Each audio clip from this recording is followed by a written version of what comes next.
Hi, and welcome to another episode of That's Not What We're Doing Today. It's not that kind of show. It's not that kind of show. Hi, everybody. As you can see, I'm flying solo today. Bonzi is having a lovely retreat for his alone time that I'm not going to share. So today you get me. This is the second time that I've done a solo stream like this, and I usually kind of like to do it off the cuff. There's a lot going on in my brain, and I find it hilarious to just let it out. Just as an example, I am training for a marathon, which involves, it's a mini marathon, a 5K, baby steps, everybody. So I'm training for this thing. I ran them today, just on my treadmill, which is not the same as doing it in public. It's entirely different because it's when you're doing it not just in public but outside, not indoors. Your treadmill's nice and soft, and you can kind of control at any given time. When you're outside, the ground is much tougher, and there's very little control on elevation, so it's just tougher. The impact on your knees and everything is worse. But long story short, I am training for a mini marathon here locally. Just going to do a quick 5K for Halloween. So me and my wife are getting all gussied up. I will be dressed as a very comfortable for a cold mountain run morning Batman. And my wife will be dressed as Robin, I imagine, just as comfortable and just as warm. I believe this is happening on Halloween, but it's going to be fun.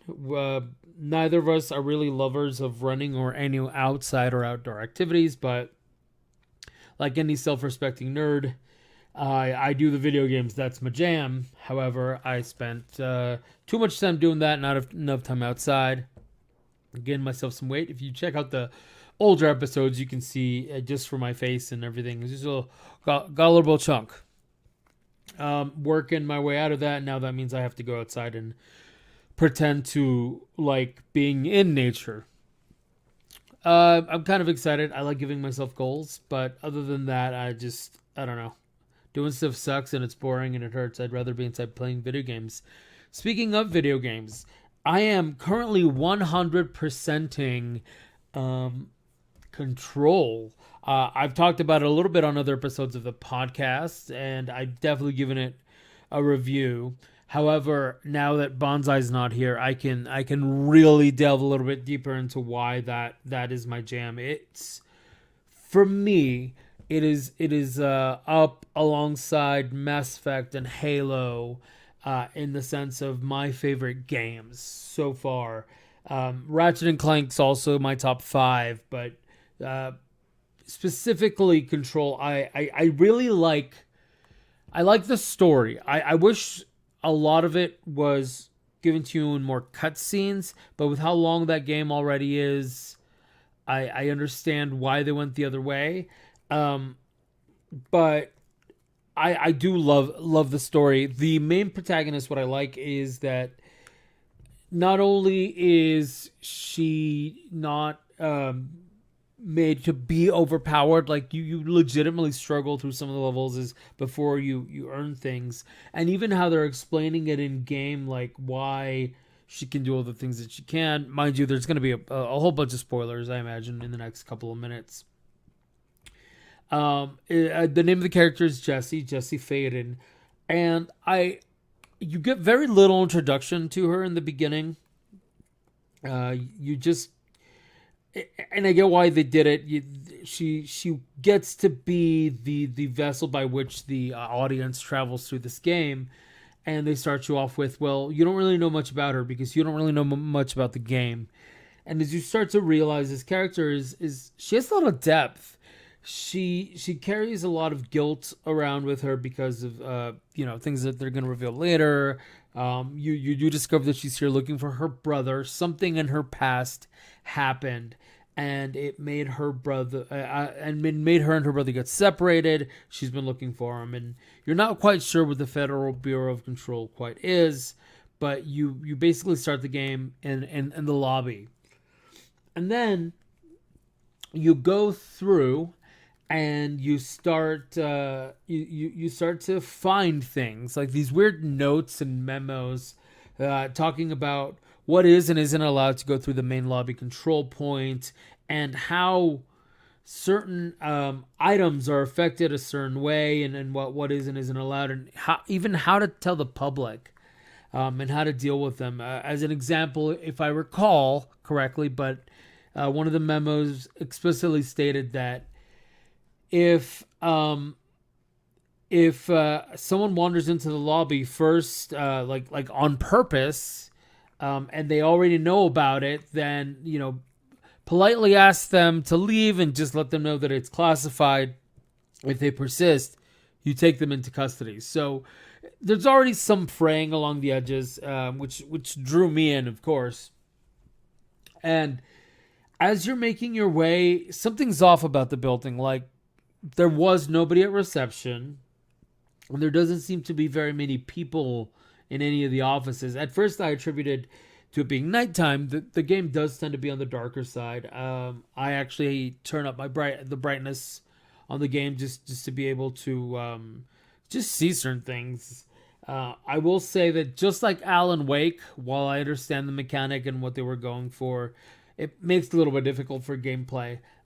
So there you go. See, I'm not just a fanboy. I can have a little bit of a detraction here and there in the game. However, so you proceed realizing there aren't that many people, and you come across this character that even towards the end, that I don't want to like mega spoil it, because this game is very much one of those that the mystery is part of the fun. So you meet a character known as the janitor, and he turns out to be more important than you think. I think that's what I would say. But it starts the mystery, like, who is this person? And then all of a sudden you get embroiled in this multi-dimensional battle that is taking place both on the astral plane, the in-game astral plane. Obviously, I haven't completely gone off my rocker here, and in the physical physical building of the Federal Bureau of Control. The building itself is actually kind of special, very Doctor Who-esque, larger on the inside. What I really like is this game seems to have taken the SCP Foundation model and then attributed to, like, well, what would it be like if it was part of the federal government of the United States? And you do see in a couple of places mention how they interact with other agencies, but you don't really get a grasp of budgeting or any of the adult questions. All you know is they're part of the black budget. They're the Federal Bureau of Control in the U.S. So the house itself, like I said, it's bigger on the inside. There's a lot of puzzles.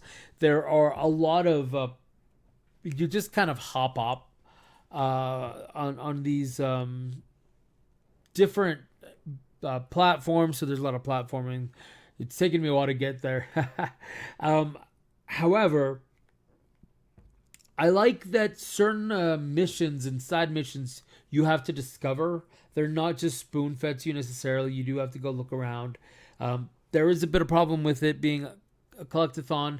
A lot of the lore is via these case files that you find, or these multimedia files that you found. Some of them are video, some of them is audio, and some of them are the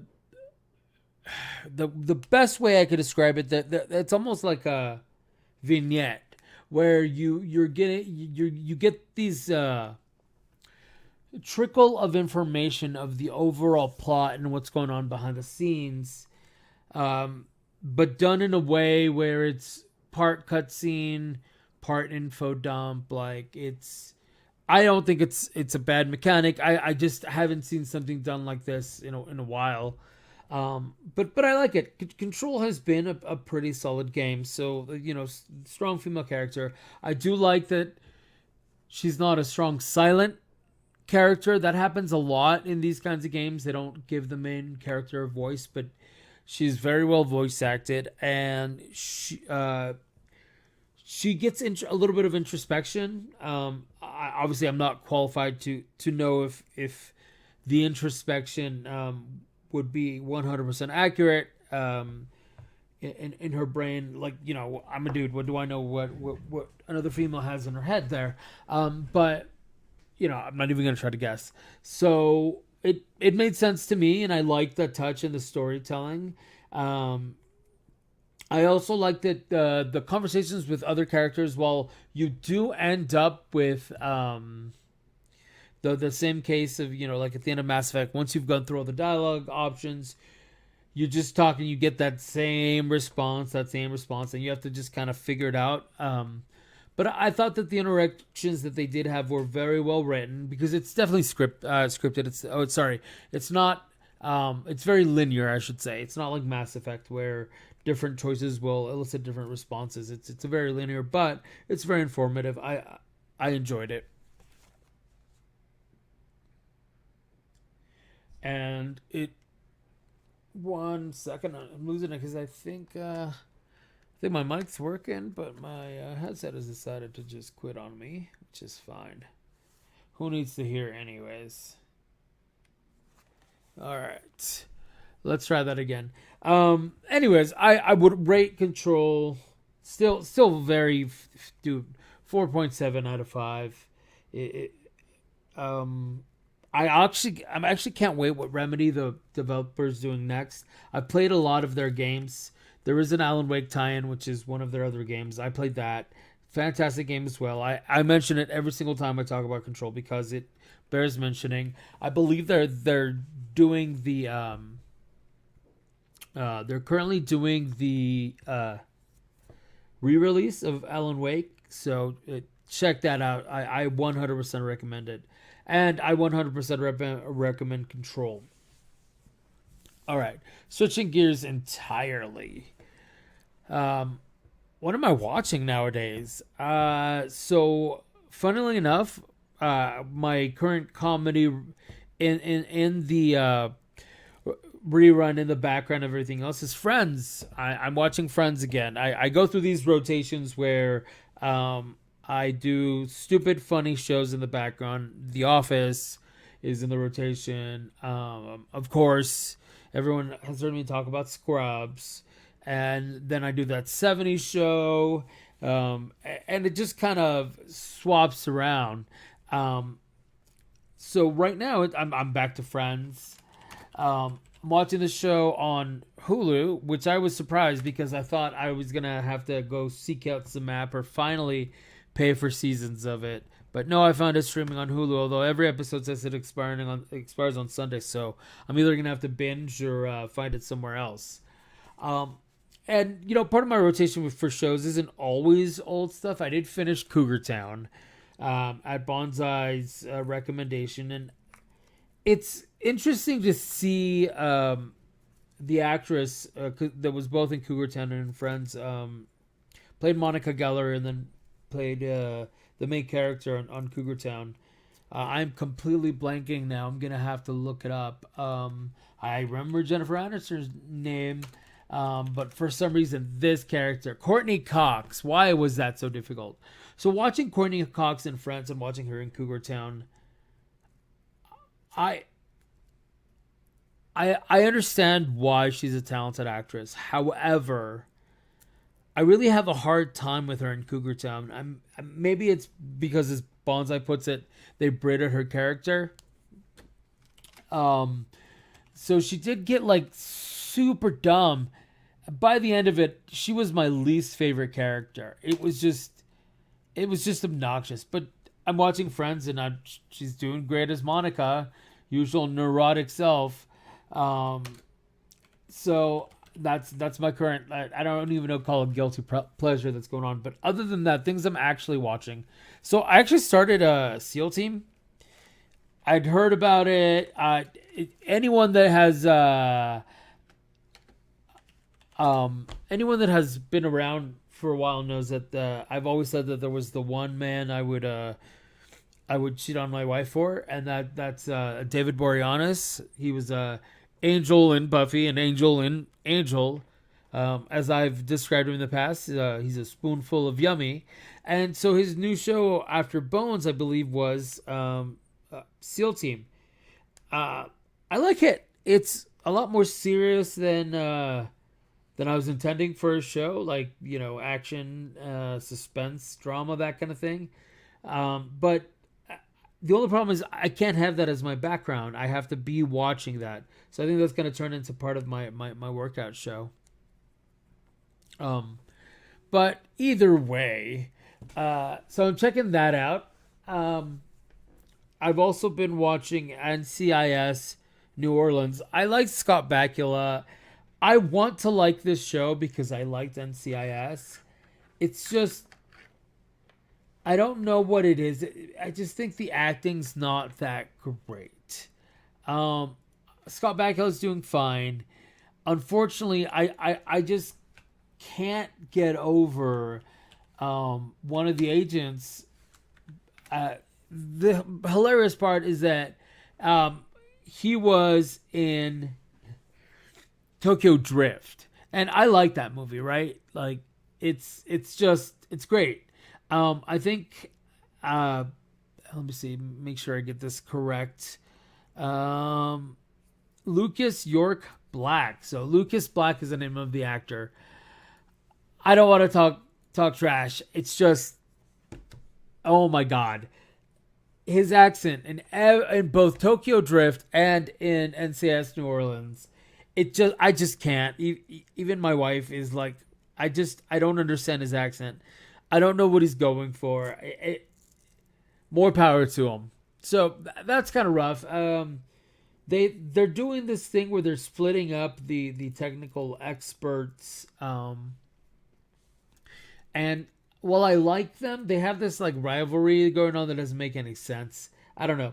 NCIS New Orleans, it's that's also a guilty pleasure. I don't know that. Yeah, that's a background show as well. Even though I am keeping up on NCIS Hawaii.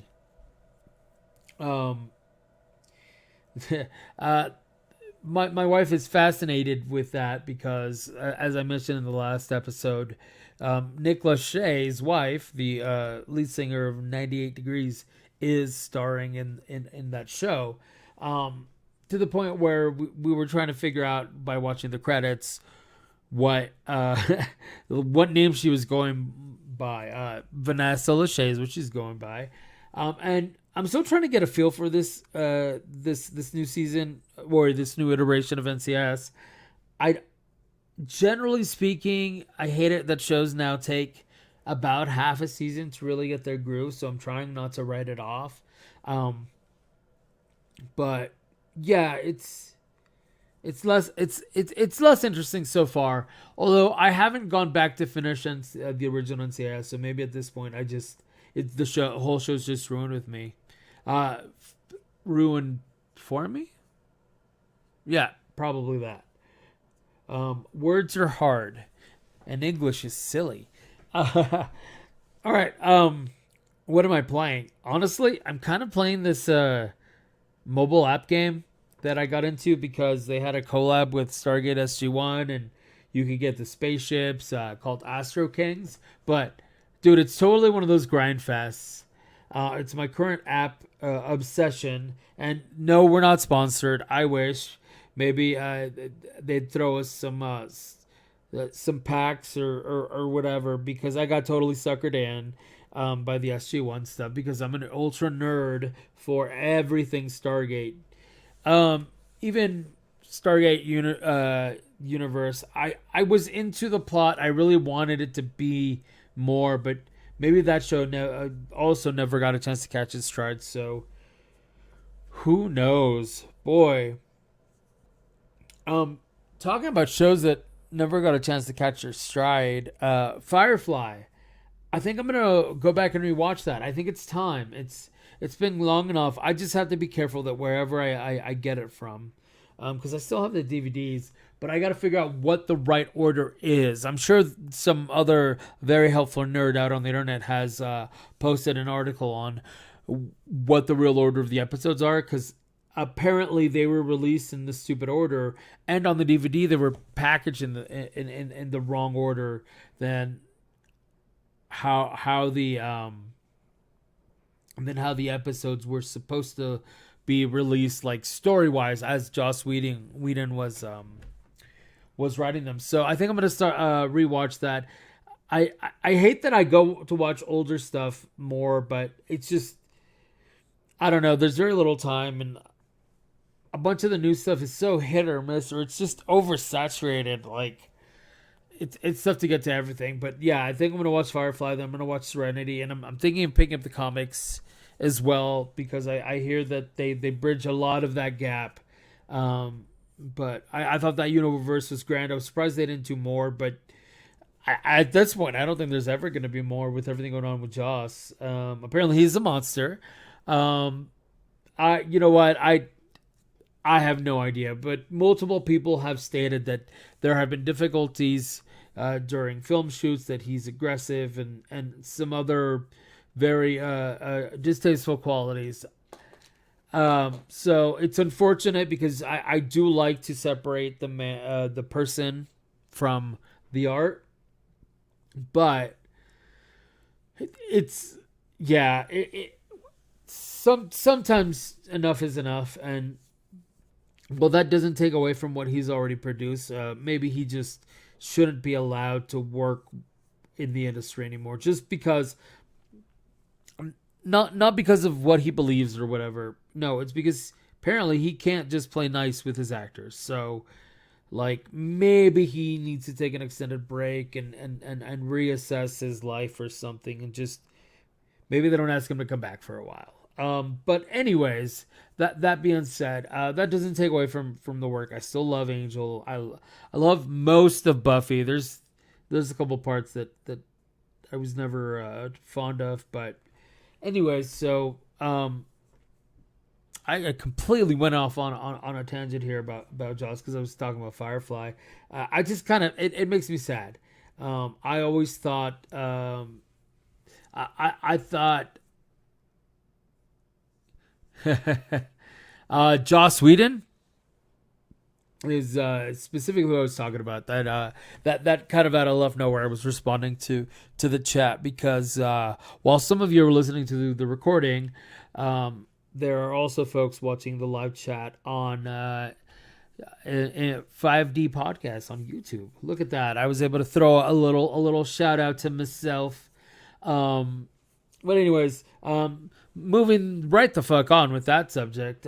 So the app I've been playing is Astro Kings. I think I said that. Resource management. You send fleets against pirates and other bad guys. And right now with the tie-in event to Stargate SG-1, you're fighting Ori fleets for the nerds in the audience. Well, actually not even just the nerds, just the folks who are specifically that type of nerd. Oh, and just in case folks were wondering, the costume that I plan to wear for the marathon I'm going to run is I, like I said before, it's Batman, but it's going to be like, I don't know, like if Batman let himself go for a little bit and ate too much of that fancy dining food that Mr. Bruce Wayne can afford. Just putting that out there. I definitely probably most likely won't wear tights, because nobody wants to see that. But who knows?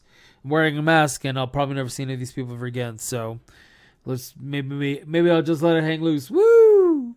I'm not even sorry. What else am I playing? I'm intending to go back and play Andromeda after I finish Control, because I said I would. I need to finish Andromeda for the first time ever. I couldn't last time. The game broke my heart. Too many bugs in the beginning. I hope they fix a lot of it. I always felt like it was a good game. It just wasn't a Mass Effect game. It needed to be its own thing. But yeah, I'll go back to that. But I've been playing Horizon Zero Dawn as well. And I'm trying to get caught up on the story before the new one comes out, or I think it's the expansion I never finished before I play the next one. I don't know, man. Um, I, I needed to play me some Control. I got it. It was part of the Ultimate Edition was part of the PlayStation Now or whatever they call their network thingamabob. So I got it for free and I needed to play it, which means I also didn't play Maneater. I've been meaning to play that. I heard a lot about it. Um, I'm saying a lot mostly because I'm trying to remember exactly what I've been involved in. There we go again. The Every teacher I've ever had about any sort of performance would want to punch me right in the face because I am letting filler words. I can't even help it anymore. There's too much. There's too much I've been doing. It snowed today. Look, there's another random thought. That was part of why I was also distracted. I'm looking at my watch and it says it's supposed to be snowing. I don't know that it is. Am I giving my location away? I've talked about mountain. I've talked about snow. Let me summarize it for you. All right, so we've been ranting for 26 minutes. I think giving y'all a personal update of my life is extremely boring. The next time I do this, I'm gonna switch it up. The next time Bonsai's not around, I'm gonna do this episode, but while I play something. So while maybe you won't be entertained by the rambling about everything that I'm playing and reviewing things on the spot, you might enjoy that. I will be probably shooting things in the face. So if you're watching it and if you're listening, it'll just be the audio of me reacting to me shooting things in the face, saying shit like, "Oh snap!" right in the face. That was just a preview. All right, cutting this off because I'm bored of listening to myself talk. Check us out Mondays 7 to 8 Pacific. Normally there's two of us and it's a lot funner to listen to us back and forth. And then Tuesday nights, Metagame Network. Twitch.tv/Metagame Network. We do multiplayer night where we just play with a lot of you all. Last time we were playing Shell Shock. I was doing not bad. I think I won like 2 out of I don't care how many matches. I won 2 of them, suckers. Unlocked some new weapons. But yeah, so check us out. That is Tuesdays at 7 to 9 p.m. Pacific. Yeah, we're just going to shoot the shit. Sometimes it's super fun. Other times I fall asleep on the stream. Either way, you want to poke fun? Join us. On that note, bye.